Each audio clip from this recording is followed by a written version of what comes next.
Buenas tardes, soy su servidor, el pastor Arturo de la Fuente, y quiero darles gracias por permitirnos entrar en sus hogares. En esta ocasión vamos a hablar del poder de la resurrección, pero vamos a dividirlo en tres plenarias, puesto que lo que Dios nos ha revelado es muy profundo.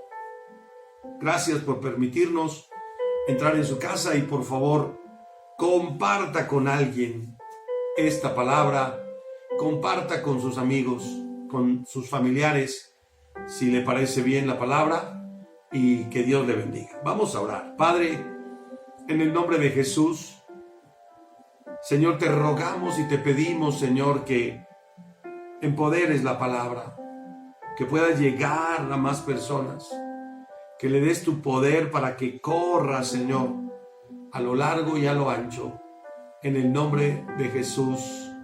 Amén. El día de hoy vamos a hablar de la resurrección. La mayoría de todos los creyentes, católicos, cristianos, reconocen la resurrección de Jesús, pero ¿hemos comprendido plenamente su poder, su impacto, su alcance? ¿Qué significa realmente la resurrección de Jesús para todos los creyentes?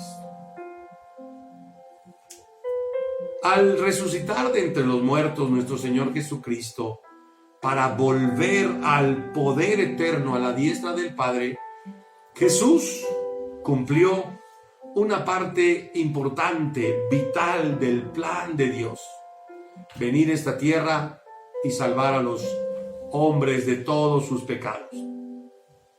La resurrección, amadísimos hermanos, tiene una importancia fundamental en la vida y en el futuro de toda la humanidad. Primeramente, hablemos de las referencias de la resurrección de Jesús. El plan de Dios incluía obviamente la muerte, porque la Biblia dice que la paga del pecado es muerte. El pecado no se puede pagar con otra cosa sino con la muerte de alguien, pero también la resurrección. Estos dos, muerte y resurrección, ya estaban previstos desde antes o desde el principio de la creación del mundo y desde antes de la creación del hombre. Pues el libro de Apocalipsis capítulo 13 y versículo 8 dice, hablando de la imagen de la bestia, del anticristo, dice: y la adoraron todos los moradores de la tierra, cuyos nombres no estaban escritos en el libro de la vida del Cordero.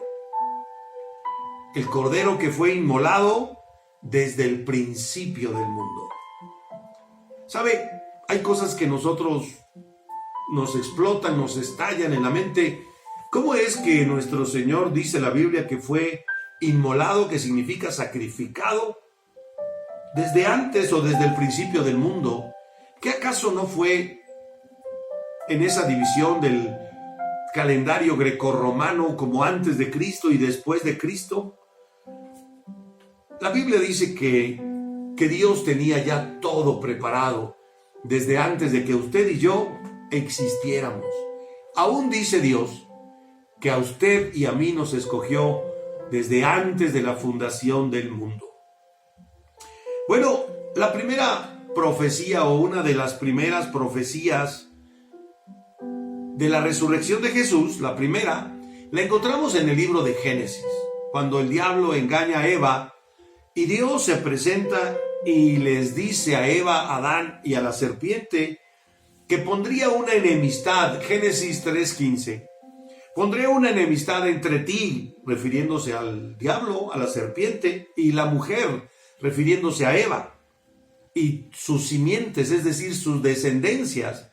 Dios estaba hablando de que un día vendría nuestro Señor Jesucristo a derrotar a Satanás, que ahora estaba venciendo sobre Adán y sobre Eva. Y dice: esta te herirá en la cabeza y tú le herirás en el calcañal, en el talón. ¿Sabe? Ahí en la cruz del Calvario parecía que Satanás habría tenido éxito atacando a nuestro Señor Jesucristo. Estaba en la cruz y ahí murió. Sin embargo, la simiente, la semilla prometida, finalmente triunfaría sobre la serpiente, destruiría su poder completamente y le heriría en la cabeza. ¿Cuándo? Precisamente cuando nuestro Señor resucitó al tercer día. Hay otras profecías que señalan la resurrección de nuestro Señor Jesucristo desde el Antiguo Testamento. El profeta Isaías, en Isaías 53:10, nos dice: con todo esto, Jehová, o sea Dios Papá, quiso quebrantarlo, sujetándole a padecimiento, a muerte. Cuando haya puesto su vida en expiación por el pecado, es decir, cuando haya muerto por nosotros, verá linaje, vivirá por largos días. Y eso habla de la resurrección. También en el Salmo 16:8 dice que a Jehová he puesto siempre delante de mí, porque está a mi diestra, no seré conmovido. Se alegró por tanto mi corazón y se gozó mi alma. Mi carne reposará confiadamente. Está hablando del momento en el que Jesús sería depositado en la tumba y dice: mi carne reposará confiadamente. Para todos los hombres, el momento de pasar de esta vida a la otra, y más de ir a la tumba o al sepulcro, es un momento caótico. Pero la Biblia dice que Jesús dijo que la carne de Jesús reposaría confiadamente. ¿Por qué? Porque no dejarás mi alma en el Seol, ni permitirás que tu santo vea corrupción. Me mostrarás la senda de la vida. En tu presencia hay plenitud de gozo, delicias a tu diestra para siempre. Está hablando de que Él resucitaría. Su carne no se quedaría en el Seol. El Seol es el lugar de los muertos, ni vería corrupción. Y sabe, queridos hermanos, estas profecías no fueron entendidas aun cuando Jesús comenzó su ministerio en el primer siglo, advirtiendo, hablando de ellas, avisándole a los discípulos que eso pasaría. Y los apóstoles, los discípulos, se dieron cuenta cuando Él resucita de que se refería a las profecías que habrían hablado de Él, de que moriría y resucitaría. Déjeme le cito algunos pasajes y abra su corazoncito. Un día Jesús vino al templo, el templo que estaba en Jerusalén, que fue construido por Herodes, que tardó 46 años en construirlo. Y subió Jesús a Jerusalén y halló que en el templo a los que estaban vendiendo bueyes, ovejas, palomas, a los cambistas allí sentados. Es decir, venía gente de todos lados y ellos hicieron negocio vendiéndole la ovejita para el sacrificio. Si traían moneda de algún otro país, ellos les cambiaban las monedas, obviamente haciendo un negocio, un mercado del templo de Dios. Y dice San Juan 2:15 que nuestro Señor Jesucristo hizo un azote de cuerdas y echó fuera del templo a todos. Y las ovejas y los bueyes, y esparció las monedas de los cambistas, volcó las mesas, y dijo a los que vendían paloma: quitad esto de aquí, y no hagáis de la casa de mi padre casa de mercado. Entonces se acordaron sus discípulos que estaba escrito: el celo de tu casa me consume. Y los judíos respondieron y le dijeron: oye, ya que tomaste toda la autoridad en el templo, ya que sacaste a todos los que están vendiendo en el comercio, que nosotros los religiosos y los sacerdotes de aquel entonces les habíamos permitido, dinos, ¿qué señal nos muestras ya que haces todo esto? Y nuestro Señor Jesucristo les respondió y les dijo: destruyan este templo y en 3 días lo levantaré. Dijeron los judíos: en 46 años fue edificado el templo y tú dices que en 3 días lo levantarás. Mas nuestro Señor Jesucristo hablaba del templo de su cuerpo. Destruyan este templo y en 3 días lo levantaré. ¿Sabe? Dice la palabra de Dios: por tanto, ¿cuándo resucitó o hasta que resucitó de entre los muertos? Los discípulos se acordaron que había dicho esto y creyeron la escritura y la palabra que Jesús les había dicho.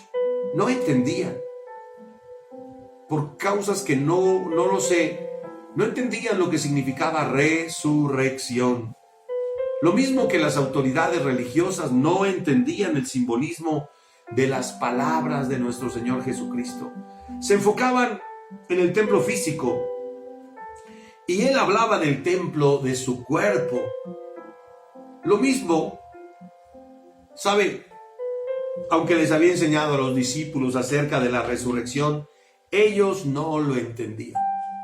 Alguien podrá decir: bueno, es que todavía no habían recibido al Espíritu Santo, que la Biblia dice que nos guiará a toda verdad. Quiero compartirles otra porción.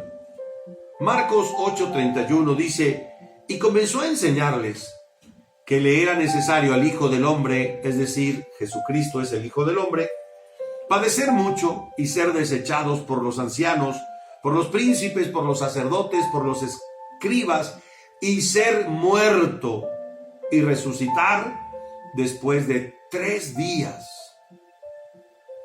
Esto les decía claramente, abiertamente: es necesario.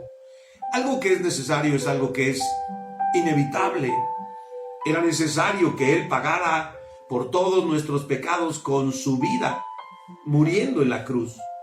Porque la Biblia, queridos hermanos, en el libro de Romanos, capítulo 3 y versículo 23, dice: la paga del pecado es muerte. Tal no entendían que después de decirles que era necesario, que tenía que ser crucificado, muerto y resucitado, Pedro lo toma aparte y empieza a reconvenirle: Señor, no te atrevas. Señor, que no te acontezca. Señor. Y él, volviéndose, le dice: apártate de mí, Satanás. Me eres ocasión de tropiezo, porque no pones la mira en las cosas de Dios, sino en la de los hombres. Es verdad, utilizó palabras a nuestro parecer fuertes, porque Jesús hablaba de su muerte y de su resurrección, y Pedro se afligía en su carne, diciendo: que no muera mi Señor. ¿Sabe? Tan fue así que pasaron los tiempos y los discípulos no entendían esto de la resurrección. Y yo quiero decirles que hay una profundidad que vamos a ver en las próximas 2 domingos sobre esto del poder de la resurrección. Era así que no entendían que todavía al final de su ministerio les dijo otra vez a los discípulos en Lucas 18, 31 al 34, tomando a los 12, les dijo: he aquí, subimos a Jerusalén, y se cumplirán todas las profecías, todas las cosas escritas por los profetas acerca del Hijo del Hombre, acerca de Jesucristo. Pues será entregado a los gentiles, y será escarnecido, y afrentado, y escupido, y después que le hayan azotado, le matarán, mas al tercer día resucitará. Pero la Biblia misma dice: pero ellos nada comprendían de estas cosas, y esta palabra les era encubierta, y no entendían lo que se les decía. Es un alcance muy profundo que la mente humana finita no puede comprender. Cómo alguien que murió, porque nunca lo hemos visto, él solito pueda resucitar al tercer día. Finalmente, amados, estas predicciones de Jesús se cumplirían en los siguientes días. Fueron a lo que nosotros conocemos la última cena. Cenaron, desenmascaró a Judas Y saliendo de ahí les dijo: uno de ustedes me va a entregar. Judas salió corriendo y fue a buscar cómo entregarle a su maestro, a los escribas, fariseos y a los sacerdotes de aquel entonces. Y ahí en el Monte de los Olivos fue arrestado, fue entregado a las autoridades civiles, fue golpeado salvajemente. Al otro día lo hicieron caminar por todo Jerusalén cargando una cruz. Lo llevaron al monte llamado la Calavera o Gólgota. Ahí lo crucificaron y ahí murió. Pero, bendito sea Dios, al tercer día Él resucitó. ¿Sabe? En la mayoría de los casos, cuando un líder contrario a los religiosos de aquel entonces se levanta, al momento de morir, ahí hubieran dicho todo: bueno, cada quien váyase a su casa, su líder ya murió, no hay a quien seguir, que se disuelvan estas asambleas, que se disuelvan estas aglomeraciones, estos grupos. Pero, ¿sabe? Los sacerdotes no permitieron que todo se disipara tan rápido, que la gente se olvidara y ahí dejarlo ya muerto en la tumba, porque los líderes religiosos comprendían que había una cosa más por hacer antes de que todo terminara, porque ellos sabían que Jesús les había dado enseñanzas a los discípulos, diciendo lo que para ellos sería el peligro más grande, que al tercer día Él iba a resucitar, iba a vencer a la muerte. Jesús lo había enseñado. Si los discípulos lograban convencer a la gente de que Jesús había resucitado, triunfado sobre la muerte, nadie podría detenerlos. Todo el mundo los seguiría. Y entonces, según Mateo 27:66, ellos fueron y aseguraron el sepulcro, sellando, poniendo la piedra y poniendo un sello sobre la piedra y poniendo una guardia. Con eso, ellos dijeron: nadie va a venir a robar este cuerpo. Y yo quiero que vea el otro lado de la moneda, que nos habla de la sabiduría de Dios. Si las autoridades romanas se hubieran encargado de cuidar la tumba, los religiosos podrían decir: se vendieron, los compraron, permitieron que les dieran un cohecho y dijeran que robaron el cuerpo y permitieran que los discípulos se robaron el cuerpo. Pero como ellos mismos, los religiosos, sellaron la piedra y pusieron la guardia, ya no tenían oportunidad de negar la resurrección, sino que, ignorando yo por qué lo negaron, estaba la evidencia que confirmaba que nuestro Señor Jesucristo había cumplido lo que había dicho. Sin embargo, queridos hermanos, amigos, hermanas, a pesar de todas las cosas que Jesús enseñó, a pesar de las promesas de que sería resucitado al final de los 3 días y de 3 noches, los discípulos no estaban preparados para lo que sucedió. No estaban preparados para lo imposible, válgame la expresión. ¡Aleluya! Esa tumba sellada, usted sabe la historia, la piedra fue removida, los guardias asignados cayeron como muertos temblando y Jesucristo salió de la tumba y nadie podría decir que no había resucitado o que los discípulos robaban el cuerpo. Aunque no lo dijeran públicamente en su mente y en su corazón, en lo íntimo de sus casas, comentarían: sí resucitó. Y Dios utilizó todos esos recursos para probar que nuestro Señor Jesucristo había vencido a la muerte. Aunque, repito, los discípulos no estaban preparados para ver lo imposible. Y nosotros, queridos amigos y hermanos, no necesitamos regresar la película y poner a Jesucristo en una tumba. Nuestro Señor fue tan insistente, válgame la expresión, tan repetitivo de hablar con los discípulos que era necesario que muriera, que lo golpearan y que lo crucificaran, pero que al tercer día resucitaría, porque quería dejar convicción en la gente, como lo quiere dejar ahora en nosotros. Que no tengamos duda, que no tengamos miedo ante la muerte, porque Él dijo, confíen en mí, yo ya he vencido a este mundo.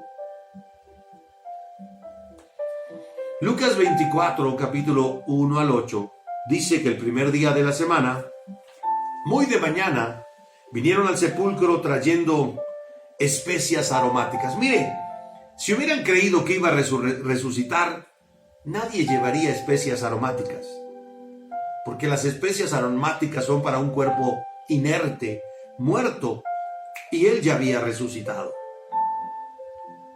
Y algunas otras mujeres fueron con ellas, y hallaron removida la piedra del sepulcro, y entrando no hallaron el cuerpo de nuestro Señor Jesucristo. Y aconteció que, estando ellas perplejas por esto, he aquí que se pararon junto a ellas dos varones con vestiduras resplandecientes. ¿Se lo puede imaginar? Y como tuvieron temor, bajaron el rostro a tierra y les dijeron, ¿por qué buscáis entre los muertos al que vive?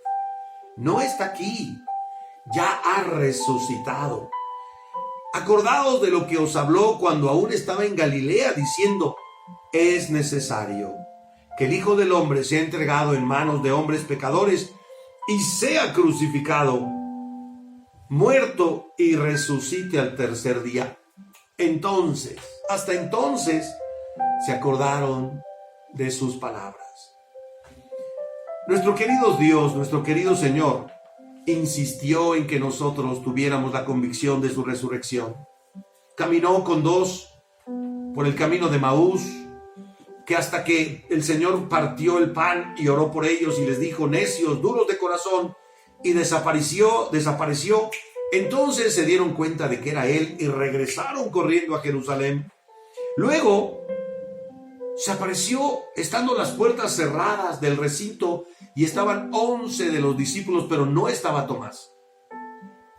Y se apareció y les dijo, paz a vosotros, denme de comer. Y le dieron de comer pescado y miel, y la Biblia dice que comió. Pero como no estaba Tomás, cuando Tomás regresó le dijeron, Tomás, nuestro Señor ha resucitado. Y Tomás dijo, yo no lo creeré si no meto mi dedo en los agujeros de la mano y mi mano en su costado. Jesucristo se vuelve a aparecer después de algunos días y le dice a Tomás, Tomás, y Tomás le dice, Señor mío y Dios mío. Y Jesucristo le dice, porque me viste, creíste. No seas incrédulo, sino creyente. Amados, Dios impactó a todos y quiso dejar convicción de que había resucitado. La Biblia habla de pruebas indubitables, que significa que no hay lugar para dudas. Pruebas indubitables. En los 4 libros de los 4 evangelios se habla de la resurrección, y en el libro de los Hechos de los Apóstoles, aquellos que dudaban, ¿se acuerdan?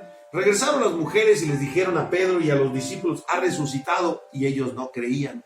Bueno, en el libro de Hechos, después de haberlo visto y de recibir el Espíritu Santo, la palabra de Dios dice que con gran poder los apóstoles daban testimonio de la resurrección de nuestro Señor Jesucristo. Lo mismo Pablo, Saulo de Tarso, que era un perseguidor de la iglesia, después de que tuvo un encuentro con nuestro Señor, él empezó a predicar el evangelio que antes perseguía. Y la palabra de Dios dice que en Atenas, Grecia, habló acerca de la resurrección. Y dijo que en Hechos 17:18 dice que, y algunos filósofos de los epicúreos y de los estoicos disputaban con Saulo de Tarso, con Pablo, Y unos decían, ¿qué querrá decir este palabrero? Y otros, parece que es predicador de nuevos dioses, porque les predicaba el evangelio de Jesús y la resurrección de nuestro Señor. Y en el versículo 30 y 32, entonces Pablo les dijo, Dios, habiendo pasado por alto los tiempos de esta ignorancia, ahora manda a todos los hombres en todo lugar que se arrepientan, por cuanto ha establecido un día en que juzgará al mundo con justicia por aquel varón a quien designó, dando fe a todos por haberle levantado de entre los muertos.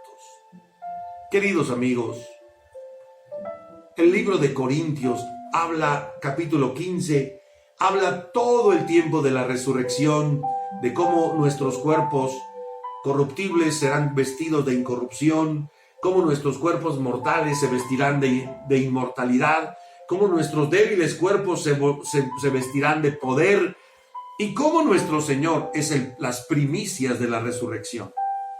En 1 Corintios 15, capítulo 3, dice Pablo, porque primeramente os he enseñado lo que asimismo recibí, que Cristo murió por nuestros pecados. Que quede claro, por nuestros pecados, su pecado, si usted ha aceptado a Jesucristo como su Señor y su Salvador, ya está pagado. Cristo murió por nuestros pecados, conforme a las Escrituras, y que fue sepultado y que resucitó al tercer día, conforme lo había profetizado, conforme a las Escrituras.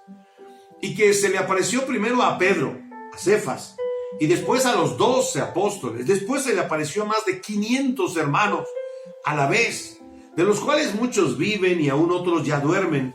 Después se le apareció a Jacobo, y a otros, y a todos los apóstoles. Y por último, después de todos, como a un abortivo, dice Pablo, se me apareció a mí. Aleluya. El deseo de aparecerse a tantas personas es que usted y yo creamos que hay poder en nuestro Señor para morir y para retomar otra vez su vida. Y termino diciendo ahora sí la importancia de la resurrección en usted, hermano católico, cristiano, evangélico, creyentes, la importancia para nosotros de la resurrección de Jesucristo. Primero, la resurrección prueba que Jesucristo era quien dijo que era. Dijo que era el Hijo de Dios, al resucitar mostró que era el Hijo de Dios. Dijo que era el Mesías, al resucitar mostró que era el Mesías. Dijo que venía a salvar al mundo, al resucitar mostró lo que había dicho. El hecho de haber resucitado era como un sello de aprobación de parte de Papá Dios. Es decir, recibió el respaldo de su Padre, el respaldo espiritual, el respaldo del cielo, porque venció a la muerte y se cumplieron todas las profecías y todos los mencionados fueron testigos. Punto número 2. La resurrección prueba que la pena o el castigo por nuestros pecados ya ha sido pagada totalmente. Es decir, al haber resucitado a Jesús de entre los muertos, muestra que Dios aceptó el pago por los pecados de los hombres. Punto número 3. La resurrección garantiza y prueba que Dios sí puede levantarnos de los muertos para llevarnos a la vida eterna. Así como levantó a Jesucristo, sí puede cumplir lo que prometió, que hay vida eterna para usted y para mí. Él resucitó de entre los muertos. ¿Se puede imaginar? Todos muertos y solamente Él se levantó. Es un poder selectivo. Imagínese un panteón lleno de cruces y solo uno se levanta. Se levantó de entre los muertos. Hay poder en nuestro Señor Jesucristo. Y San Juan 5:25 dice, de cierto les digo, obviamente a usted y a mí, que viene la hora, y ahora es, cuando un día los muertos oirán la voz del Hijo de Dios, y los que la oyeren vivirán. Dios dirá desde el cielo, no sé desde dónde: levántense todos los que creyeron en mí y se arrepintieron de sus pecados y creyeron en Jesucristo. Punto número 4. La resurrección convierte a Jesucristo en la cabeza de la iglesia mundial. Él es la cabeza viviente de toda la iglesia, no es ningún hombre. Así como le dijo a Pedro: a ti te doy las llaves del reino y las puertas del Hades no prevalecerán contra mi iglesia. Bueno, Jesucristo sigue tomando todas las decisiones sobre su iglesia mundial como un ser viviente. Fue verdad en el pasado, es en el presente y lo será en el futuro. Punto número 5. La resurrección garantiza el regreso de nuestro Señor. Todas las promesas para el futuro son predicadas con base en el regreso de Cristo. Él viene otra vez a reinar. Prometió que regresaría, que quería que estuviéramos todos los creyentes con Él, que quería venir con su recompensa para todos nosotros. Punto número 6. La resurrección es la garantía de que hay justicia absoluta. Él vivió una vida santa. Si no se hubiera levantado de entre los muertos, diríamos: triunfó la maldad, triunfó Satanás, triunfaron las tinieblas. Pero Él vivió una vida irreprochable y la justicia divina lo volvió a la vida para nunca más experimentar muerte. Y finalmente, la resurrección muestra que nuestro Señor Jesucristo tiene todo el poder. Cuando Él resucitó, se acercó a todos los discípulos diciéndoles: toda potestad me es dada en el cielo y en la tierra. Él declaró que tenía todo el poder, porque fue obediente hasta la muerte y muerte en la cruz. El Padre lo exaltó y le dio un nombre que es sobre todo nombre. La Biblia dice: nadie me quita a mí la vida, sino que yo de mí mismo la pongo. Tengo el poder para ponerla y tengo el poder para volverla a tomar. Queridos hermanos, nunca olvidemos la increíble importancia de la resurrección de Jesucristo. Ella es el ancla que nos sostiene en esperanza. Toda la esperanza de los cristianos está en que Jesucristo resucitó. Si no hubiera resucitado, nuestra fe es vana. Confiamos en alguien que no pudo vencer, pero ha resucitado. Esa es la esperanza de vida eterna para todas las generaciones futuras, para sus hijos y para sus nietos y para toda la humanidad, de que nuestro Señor ha triunfado y que la muerte ha sido vencida y que Dios despojó al diablo de los reinos que le quitó a Adán y a Eva y de todo su poder y autoridad, y que Él es ahora Rey de Reyes, Señor de Señores. Que Dios les bendiga. Gracias, confíe plenamente en que nuestro Señor Jesucristo cumplirá todas y cada una de sus promesas. Él resucitó, que era una de las más difíciles promesas. Él ha vencido y Él regresará. Cierre sus ojitos. Vamos a terminar. Padre, en el nombre de Jesús, bendice, Señor, a tus hijos y a tus hijas con fe, con esperanza. Que todos pongan su confianza en ti, mi Señor Jesucristo, y que todos crean que tú eres quien dijiste que eras. En el nombre de Jesús. Amén y amén. Que Dios les bendiga. Por favor, comparta este video con alguien. Muy amable.